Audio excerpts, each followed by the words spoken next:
ఈ విశాలమైన బ్రహ్మాండ నిశ్శబ్దంలో ఒక పవిత్ర రాత్రి ఉంది. అందులో అనంత శక్తి దాగి ఉంది. ఆ రాత్రినే మహాశివరాత్రి అంటారు. శివుడి మహారాత్రి. శివుడు కేవలం దేవుడు మాత్రమే కాదు, శివుడే చైతన్యం, సృష్టి యొక్క మూలం, అజ్ఞాన నాశకుడు. పార్వతీదేవి ఎన్నో సంవత్సరాలు కఠిన తపస్సు చేసింది శివుడిని పొందడానికి.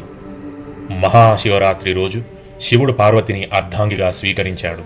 శక్తి శివులు కలయిక జరిగింది. శక్తి మరియు చైతన్యం ఏకమయ్యాయి.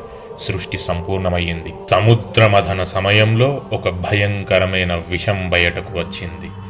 3 లోకాలను నాశనం చేసే శక్తి ఉన్నది దానికి. దాన్ని ఆపగలిగిన వారు ఇంకెవరూ లేరు, శివుడు తప్ప. ఆలోచన లేకుండా శివుడు ఆ విషాన్ని తాగాడు. తన కంఠంలో నిలుపుకున్నాడు. ఆయన కంఠం నీలంగా మారింది. అందుకే ఆయన నీలకంఠుడయ్యాడు. ఇదే మహాదేవుని కరుణ.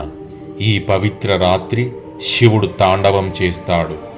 భక్తులు ఉపవాసం చేస్తారు. పాలు నీళ్లతో అభిషేకం చేస్తారు. జపం చేస్తారు. ఓం నమః శివాయ. ఈ రోజున శివుడు అనంత జ్యోతిస్తంభంగా అవతరించాడు. ఆయనకు ఆది లేదు, అంతం లేదు. ఈ రాత్రి ధ్యానానికి అత్యుత్తమమైనది. అంతర్గత శాంతికి, ఆత్మ జాగరణకు. మహాశివరాత్రి కేవలం పండగ కాదు, ఇది ఒక ఆధ్యాత్మిక ప్రయాణం. అహంకారాన్ని విడిచిపెట్టు, కోరికలను నియంత్రించు, సత్యమార్గంలో నడువు. శివుడు మీ జీవితంలో అంధకారాన్ని తొలగించి ప్రకాశంతో నింపాలని కోరుకుందాం.